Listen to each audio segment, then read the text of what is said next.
Hi hello guys, நம்ம இலக்கிய சீரியலில் வந்து என்னென்ன சுவாரஸ்யமான விஷயங்கள் நடக்க போகுதுன்ட்டு இந்த ஒரு குட்டி ப்ரோமோவாக பார்க்க போகிறேங்க.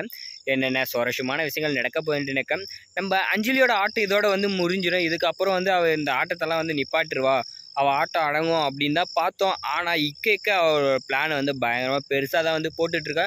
அது மட்டும் இல்லைங்க, ஒரு பக்கம் வந்து இந்த இலக்கிய கதையை வந்து முடிச்சு கட்டணும் அப்படின்னு சொல்லிட்டு இந்த எஸ்எஸ்கேவும் இந்த அஞ்சலியும் வந்து பக்காவாக வந்து பிளான் போட்டுட்ருக்காங்க. ஒரு பக்கம் என்னடானாக்கா, இந்த அஞ்சலி வந்து இந்த இலக்கியாவை போட்டு தள்ளணும் அப்படின்னு ஒரு பிளானில் இருக்காங்க. ஒரு பக்கம் இந்த பைரவி வந்து இவங்க வந்து பிரிக்கணும் அப்படின்னு ஒரு பிளானில் இருக்காங்க. இப்போ 2 பேரும் சேர்ந்து என்ன பண்ணுறாங்கனாக்கா, நம்ம இலக்கியாவை வந்து வீட்டை விட்டு துரத்துறது தான் வந்து பக்காவாக பிளான் போட்டாங்க. என்னன்னு வந்து பார்த்தீங்கன்னாக்கா, இலக்கியா கையில் போயிட்டு சொல்கிறாங்க நம்ம பைரவி, நீ வந்து என் மகனை விட்டு போயிட்டா போதும், நான் வந்து அவனை ஒரு செகண்டில் அவன் வாழ்க்கையை வந்து மாற்றிடுவேன், உன்னால் தான் வந்து அவன் இவ்வளோ கஷ்டப்பட்டுருக்கான் அப்படின்னு சொல்லிட்டு வந்து இதுன்றங்க. அது சொல்ல வைக்கிறதுக்கு என்ன பிளான் போட்டாங்கனாக்கா, வீட்டு வாடகை கூட உன்னால் கட்ட முடியல அப்படின்னு கூட வந்து சொல்லிட்டாங்க. ஏன்னா அந்த ஒரு சுச்சுவேஷன் வந்து இவங்களே ஏற்படுத்தி விட்டாங்க. ஏன்னா அவங்களுக்கு சம்பளம் எப்போ வருன்றது வந்து வீட்டு ஓனருக்கு வந்து தெரியும். அவங்க என்ன பண்ணாங்கனாக்கா, முன்னாடியே வந்து சம்பளத்தை கேட்க வச்சு அந்த ஒரு பிரச்சனையை உருவாக்கி விட்டாங்க. அந்த இடத்துல வந்து அவங்களால காசு கட்ட முடியாத ஒரு விஷயத்தை தெரிஞ்சுக்கிட்டு பக்காவாக வந்து பிளான் போட்டு அடிக்கிறாங்க நம்ம பைரவி. சரி, இந்த வீட்டுக்கு அமௌண்ட் கட்ட முடியாத பார்த்துட்டு நம்ம கௌதம் ஒரு பக்கம் வந்து ரொம்ப வந்து ஃபீல் பண்ணிட்டு இருக்காங்க, நம்ம பொண்டாட்டியை வந்து ஒன்றுமே பண்ண முடியல அப்படின்னு சொல்லிட்டு. இன்னொரு பக்கம் பார்த்தோன்னாக்கா, பிரச்சனை மேலே பிரச்சனையாக வந்து நம்ம அஞ்சலியும் நம்ம பைரையும் வந்து கொடுத்துட்ருக்காங்க. சரி, நம்ம கௌதம் வந்து இப்போ என்ன பண்ண போனாங்க, எப்படியாவது நம்ம நல்ல வேலைக்கு போயிட்டு இல்லை இந்த பிஸ்னஸை டெவலப் பண்ணிவிட்டு நம்ம இலக்கியாவை நல்லா பார்த்துணும் அப்படின்னு தான் வந்து பார்க்குறாங்க.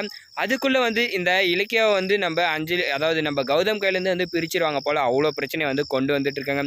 சரி, இந்த நேரத்தில் இந்த அஞ்சலிக்கும் இந்த பைரவிக்கும் சரியான தண்டனையை வந்து கொடுக்கணும். முக்கியமாக வந்து இந்த அஞ்சலியோட ஆட்டத்தை எல்லாத்தையும் அடக்கணும்னா ஏகப்பட்ட விஷயம் இருக்குது. ஒரு விஷயத்தில் மாட்டினா கூட போதும், அவங்க பக்கா வந்து மாட்டிப்பாங்கன்னு கூட வந்து சொல்லலைங்க. இப்போ நம்ம அஞ்சலி என்ன பண்ண போகிறாங்கனாக்கா, நம்ம இலக்கியாவை வந்து வீட்டை விட்டு துரத்தலான்னு பண்ண போகிறாங்க. இப்போ எவிடன்ஸோடு வந்து அவங்களே வந்து மாட்ட போகிறாங்க. ஏன்னா அந்த மகேஷ் கையில் வந்து என்ன பண்ண போகிறாங்க, அழகாக வந்து ஆதாரத்தை வந்து வாங்கி இப்போ நம்ம கார்த்திக் கையில் வந்து மிஸ் ஆச்சு இல்லையா, அதை வந்து நம்ம கௌதம் கையில் காட்டி வீட்டில் எல்லார் கையிலையும் காட்டி அவளோட சாப்டர் வந்து முடிக்க போகிறாங்க. முக்கியமாக வந்து இந்த பைரவி கதையை வந்து எப்படி முடிக்குதுன்னா, ஒன்றுமே இல்லைங்க, அவளை வந்து சும்மாலே வந்து ஏதாவது சொன்னாலே வந்து சண்டைக்கு வருவா. இப்போ ஏதாவது ஒரு விஷயத்த வந்து சொல்லி அவளை அழகாக வம்புக்கு இழுத்து தூக்கி ஜெயிலில் போகிறதோ இல்லைனா வந்து ஏதாவது ஒரு பிரச்சனையை வந்து உருவாக்கி விட்டால் போதும். இப்போ அஞ்சலி இருக்கிறதுனால தான் வந்து இந்த எஸ்எஸ்கேவும் கூட சேர்ந்து ஆடிட்டு இருக்கான். அஞ்சலி மாட்டினா போதும், நம்ம எஸ்எஸ்கேவும் வசமாக மாட்டிப்பாங்க. ஆதாரம் எவ்வளவோ இருக்குது, ஆனாலும் நம்ம இலக்கியம் என்ன பண்ணுறாங்க, அதெல்லாம் வந்து கரெக்டாக யூஸ் பண்ணிக்காமல் இந்த அஞ்சலிக்கு போடுற பிளான்லேயும் வந்து போய் மாட்டிக்கிறாங்க. நம்ம இலக்கியம் வந்து இன்னும் தெளிவாகணும். அது மட்டும் இல்லாமல் இந்த ஒரு நேரத்தில் வந்து நம்ம ஜானு வந்து பணம் கொடுத்து உதவுனா நம்ம இலக்கியாவுக்கு ரொம்பவே நல்லாயிருக்கும் அப்படின்னு சொல்லிட்டு நான் நினைக்கிறேன். நீங்கள் என்ன நினைக்கிறீங்க அப்படின்றத வந்து கமெண்ட்டில் கமெண்ட் பண்ணி வீடியோக்கு லைக்காக போட்டு நம்ம சேனலையும் மறக்காமல் சப்ஸ்கிரைப் பண்ணிக்கோங்க.